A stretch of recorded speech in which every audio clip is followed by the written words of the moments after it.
नमस्कार दोस्तों, देखिए इस वीडियो में हम भारत के गवर्नर जनरल और वायसराय के बारे में कुछ महत्वपूर्ण प्रश्न देखने वाले हैं। यहाँ से अक्सर एग्जाम में प्रश्न पूछ लिया जाता है, तो बहुत ही कम समय में हम अधिक से अधिक प्रश्न देखने का प्रयास करेंगे। लगभग इस वीडियो में 25 महत्वपूर्ण प्रश्न जो बार बार एग्जाम में पूछे जाते हैं वह इस वीडियो में देखेंगे। तो देखिए बिना समय गवाए पहला प्रश्न देखते हैं। पहला प्रश्न ये अपने क्या कह रहा है, बंगाल का पहला गवर्नर जनरल कौन था। देखिए काफ़ी एग्जाम में प्रश्न पूछा गया है। तो देखिए बंगाल का पहला गवर्नर जनरल अगर पूछ ले तो लॉर्ड वारेन हेस्टिंग हो जाएगा इसका correct answer. Lord Warren Hasting अपने बंगाल का पहला गवर्नर जनरल था। अगला प्रश्न अपने भारत के प्रथम गवर्नर जनरल कौन थे। तो देखिए भारत के प्रथम गवर्नर जनरल अगर पूछ ले तो अपने लॉर्ड विलियम बेटिंग था।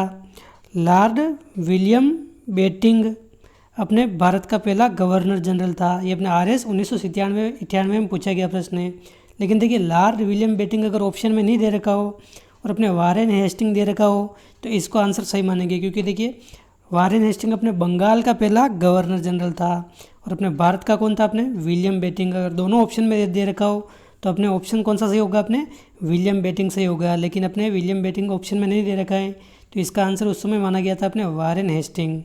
ऑप्शन 2 है इसका करेक्ट आंसर। अगला प्रश्न है, स्वतंत्र भारत के प्रथम गवर्नर जनरल कौन थे। तो देखिए स्वतंत्र भारत के पहले गवर्नर जनरल अपने कौन थे, लॉर्ड माउंटबेटन। ऑप्शन फर्स्ट हो जाएगा इसका करेक्ट आंसर, लॉर्ड माउंटबेटन। और देखिए अगर पूछ ले भारत में ईस्ट इंडिया कंपनी द्वारा नियुक्त अंतिम गवर्नर जनरल कौन था। तो देखिए ईस्ट इंडिया कंपनी द्वारा नियुक्त अपने भारत में अंतिम गवर्नर जनरल पूछ ले या फिर एकमात्र भारतीय गवर्नर जनरल पूछ ले तो अपने C राजगोपालाचारी हो जाएगा इसका करेक्ट आंसर। स्वतंत्र भारत का पहला गवर्नर जनरल तो अपने कौन है, अपने लॉर्ड माउंटबेटन। और भारतीय गवर्नर जनरल कौन है, अपने C राजगोपालाचारी। और ईस्ट इंडिया कंपनी के द्वारा नियुक्त अंतिम गवर्नर जनरल ये भी अपने C राजगोपालाचारी हैं। पहले भारतीय गवर्नर जनरल कौन थे। तो देखिए पहले भारतीय गवर्नर जनरल अपने C राजगोपालाचारी हैं। ये प्रश्न काफ़ी बार पूछा गया है। अगला प्रश्न है, बंगाल में द्वैध यानी कि दोहरा शासन किसने समाप्त किया था। तो देखिए बंगाल में दोहरा शासन समाप्त करने वाले कौन है, अपने वारेन हेस्टिंग हो जाएगा इसका करेक्ट आंसर। वारेन हेस्टिंग ने बंगाल में द्वैध शासन समाप्त किया था। अगला प्रश्न है, कुशासन के आधार पर डलहौजी ने निम्नलिखित में से किस राज्य को ब्रिटिश साम्राज्य में सम्मिलित कर दिया था। तो देखिए कुशासन के आधार पर अपने डलहौजी ने अपने अवध राज्य को अपने ब्रिटिश साम्राज्य में सम्मिलित कर दिया था। कब किया था, अपने 1856 में। 1856 में अगर डेट पूछी जाए तो अपने 13 फरवरी 1856 को अपने लॉर्ड डलहौजी ने अपने अवध को ब्रिटिश साम्राज्य में सम्मिलित कर दिया था। अगला प्रश्न है, अवध का विलय ब्रिटिश साम्राज्य में कब किया गया। तो देखिए अवध का विलय ब्रिटिश साम्राज्य में अपने 1856 में किया गया। ऑप्शन 4 हो जाएगा इसका करेक्ट आंसर। और उसमें अवध के शासक कौन थे। तो देखिए उस समय अवध के नवाब कौन थे, अपने वाजिद अली शाह। इन पर अपने कुशासन का आरोप लगाकर अवध को एक तरह से हड़प लिया। अगला प्रश्न है, राज्य अपहरण की नीति को किसने प्रारंभ किया था। तो देखिए राज्य अपहरण की नीति अपने लॉर्ड डलहौजी के द्वारा प्रारंभ की गई है। लॉर्ड डलहौजी हो जाएगा इसका करेक्ट आंसर। ऑप्शन 4 सही आंसर है। अगला प्रश्न है, अपने व्यपगत के सिद्धांत के तहत मिलाए गए राज्यों का समूह कौन सा नहीं है। तो देखिए व्यपगत या फिर आ जाए हड़प नीति जो अपने लॉर्ड डलहौजी ने शुरू की थी। तो देखिए इसके सिद्धांत के तहत अपने जो मिलाए गए राज्य कौन सा क्रम सही नहीं है। तो देखिए इसमें ऑप्शन 2 हो जाएगा करेक्ट आंसर। देखिए नागपुर है, इसको मिलाया गया था, जैतपुर को मिलाया गया था, लेकिन देखिए अलीगढ़ को इसमें मिलाया नहीं गया था। तो इन तीनों में अपने अलीगढ़ नहीं है, इसलिए ऑप्शन ये सही नहीं है। बाकी देखिए सतारा, नागपुर, झांसी, अपने जैतपुर, अपने झांसी आ जाए, उदयपुर आ जाए, ये सभी अपने क्या हैं, ये सभी मिलाए गए थे, लेकिन अलीगढ़ इसमें नहीं मिलाया गया था। और देखिए हड़प नीति के तहत अपने सबसे पहले रियासत कौन सी मिलाई गई थी, अपने सतारा रियासत सबसे पहले मिलाई गई थी। अगला प्रश्न, जिस अंग्रेज गवर्नर जनरल ने बंगाल में स्थित पूसा में कृषि अनुसंधान संस्थान की स्थापना की थी, ये कौन था। तो देखिए कृषि अनुसंधान संस्था इसने अपने बंगाल के पूसा में किस गवर्नर जनरल ने स्थापित की थी, अपने लॉर्ड कर्जन हो जाएगा इसका करेक्ट आंसर। और जो अपने पूसा है पहले अपने बंगाल में था और वर्तमान में अपने बिहार राज्य में है। बिहार में यहाँ पर अपने कृषि अनुसंधान संस्था की स्थापना अपने किसने की थी, लॉर्ड कर्जन ने की थी। अगला प्रश्न है, दिनांक 20 जुलाई 1905 को बंगाल को दो भागों में बांटे जाने की घोषणा की। एक तो अपने पूर्वी बंगाल और एक अपने असम जो एक भाग था, और शेष बंगाल का दूसरा भाग था। तो देखिए बंगाल की विभाजन की घोषणा किसने की थी अपने, तो अपने लॉर्ड कर्जन ने की थी। आप ध्यान रखें, बंगाल का विभाजन कब हुआ था अपने 1905 में हुआ था, और इसकी घोषणा अपने 20 जुलाई 1905 के दिन लॉर्ड कर्जन ने की थी। ऑप्शन 2 हो जाएगा इसका करेक्ट आंसर। अगला प्रश्न है, वर्नाकुलर प्रेस अधिनियम किस वर्ष में पारित किया गया था। तो देखिए वर्नाकुलर प्रेस अधिनियम आ जाए। देखिए वर्नाकुलर अपने एक लैटिन भाषा का एक शब्द है जिसका अर्थ क्या होता है अपने देसी या फिर स्वदेशी। तो अपने देसी प्रेस अधिनियम ये किस वर्ष पारित किया गया था अपने 1878 में। ऑप्शन 2 हो जाएगा इसका करेक्ट आंसर। और इसमें वाइसराय कौन थे, लॉर्ड लिटन के समय ये अपने जारी किया गया था। ऑप्शन 2 हो जाएगा इसका करेक्ट आंसर। अगला प्रश्न है, शस्त्र अधिनियम अपने आर्म एक्ट लॉर्ड लिटन द्वारा कब पारित किया गया था। तो देखिए लॉर्ड लिटन द्वारा ये भी अपने 1878 में पारित किया गया था। वर्नाकुलर अधिनियम आ जाए या फिर अपने आर्म एक्ट आ जाए, ये अपने 1878 हो जाएगा लॉर्ड लिटन के द्वारा।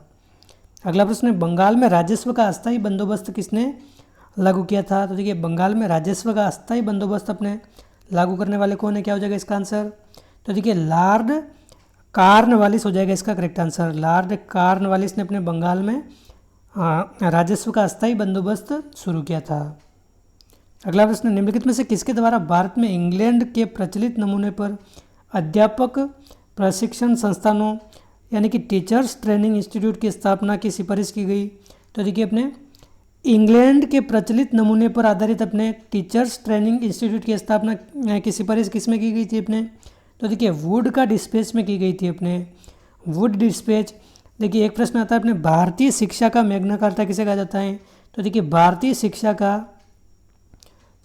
का मैग्ना कार्टा अगर पूछ ले तो ये किसे कहते हैं अपने, वुड डिस्पैच को कहते हैं। ये कब आया था अपने 1854 में आया था।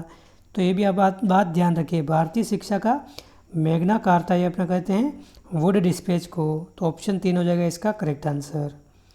अगला प्रश्न है, निम्नलिखित में से कौन सा आयोग शिक्षा सुधार से संबंधित नहीं था। तो देखिए शिक्षा सुधार से कौन सा आयोग संबंधित नहीं है अपने, हंटर आयोग हैं, अपने रेले आयोग जिसको टॉमस रेले कमीशन के नाम से भी जानते हैं ये भी हैं, सेडलर आयोग भी है। लेकिन देखिए स्ट्रेची आयोग अपने ये शिक्षा सुधार से संबंधित नहीं है। तो इसका आंसर क्या हो जाएगा अपने, ऑप्शन 4 करेक्ट आंसर है। अगला प्रश्न है, निम्न में से किसको आधुनिक भारत का निर्माता के रूप में जाना जाता है। तो देखिए आधुनिक भारत का निर्माता अपने किसे कहते हैं, लॉर्ड डलहौजी को अपने आधुनिक भारत का निर्माता कहा जाता है। ये प्रश्न काफ़ी बार एग्जाम में पूछा गया प्रश्न है। लॉर्ड डलहौजी अपने आधुनिक भारत का निर्माता है। अगला प्रश्न है, भारतीय रेलवे तथा टेलीग्राफ सेवा किसके शासन काल में शुरू हुई थी। तो देखिए भारतीय रेलवे व टेलीग्राफ सेवा अपने ये भी लॉर्ड डलहौजी के काल में शुरू हुई थी। ऑप्शन 2 हो जाएगा इसका करेक्ट आंसर। लॉर्ड डलहौजी के काल में अपने शुरू हुई थी। और देखिए लॉर्ड डलहौजी को अपने भारतीय रेलवे का जनक भी कहा जाता है। प्रथम रेलगाड़ी अपने इसी के समय शुरू हुई थी अपने 1853 में। तो ये भी आप ध्यान रखें लॉर्ड डलहौजी में के काल में। अगला प्रश्न है, लॉर्ड कर्जन ने 1902 ईस्वी में पुलिस आयोग का गठन किया था। इसका अध्यक्ष किसे बनाया था। तो देखिए 1902 में अपने लॉर्ड कर्जन के द्वारा अपने पुलिस आयोग का गठन किया था और एंड्रयू फ्रेजर को अपने इसका अध्यक्ष बनाया था। एंड्रयू फ्रेजर हो जाएगा इसका करेक्ट आंसर। अगला प्रश्न है, इल्बर्ट बिल विवाद कौन से वायसराय के काल में घटित हुआ था। तो देखिए इल्बर्ट बिल विवाद अपने क्या हो जाएगा इसका आंसर। तो देखिए लॉर्ड रिपन के काल में घटित हुआ था। ऑप्शन 3 इसका करेक्ट आंसर है, लॉर्ड रिपन के काल में। अगला प्रश्न है, भारत में अंग्रेजों के समय में प्रथम जनगणना कब हुई थी। तो देखिए भारत में अंग्रेजों के समय में प्रथम जनगणना अगर पूछे जाए तो यहाँ पर 2 तरह के प्रश्न पूछे जाते हैं। कौन कौन से। तो देखिए प्रथम जनगणना अगर पूछी जाए तो लॉर्ड मेयो के काल में शुरू हुई थी अपने 1872 में। और विधिवत जनगणना अगर पूछी जाए तो विधिवत जनगणना अपने 1881 में शुरू हुई थी अपने लॉर्ड रिपन के समय। लॉर्ड रिपन के समय अपने विधिवत जनगणना शुरू हुई थी और पहली बार जनगणना अपने 1872 में हुई थी अपने लॉर्ड मेयो के कार्यकाल में। अगला प्रश्न है, भारत के औपनिवेशिक काल में अधोमुखी निस्यंदन सिद्धांत किस क्षेत्र से संबंधित था। तो क्या हो जाएगा इसका आंसर। तो देखिए अपने ये सिद्धांत शिक्षा के क्षेत्र से संबंधित था। अधोमुखी निस्यंदन सिद्धांत अगर पूछ ले तो अपने शिक्षा के क्षेत्र से संबंधित था। अपने ये लॉर्ड विलियम बेटिंग के समय ये प्रस्ताव रखा गया था। अगला प्रश्न है अपने, मुंह बंद करने वाला अधिनियम किसे कहा जाता है? तो देखिए, मुंह बंद करने वाला अधिनियम अपने देसी भाषा समाचार पत्र अधिनियम 1878 में आया था, जिसको वर्नाक्यूलर प्रेस एक्ट भी कहा जाता है। वर्नाकुलर अधिनियम जो अपने 1878 में आया था अपने लॉर्ड लिटन के समय, इसको अपने मुंह बंद करने वाला अधिनियम भी कहा जाता है। तो दोस्तों, ये थे अपने इस वीडियो के कुछ महत्वपूर्ण प्रश्न जो अपने भारत के गवर्नर जनरल व वायसराय से संबंधित थे। ये अपने पूरा एग्ज़ाम रिव्यू देख लिया है, जो पिछले एग्जामों में प्रश्न पूछे गए थे वो सारे के सारे हमने इस वीडियो में कवर कर लिए हैं। तो इस वीडियो में बस इतना ही।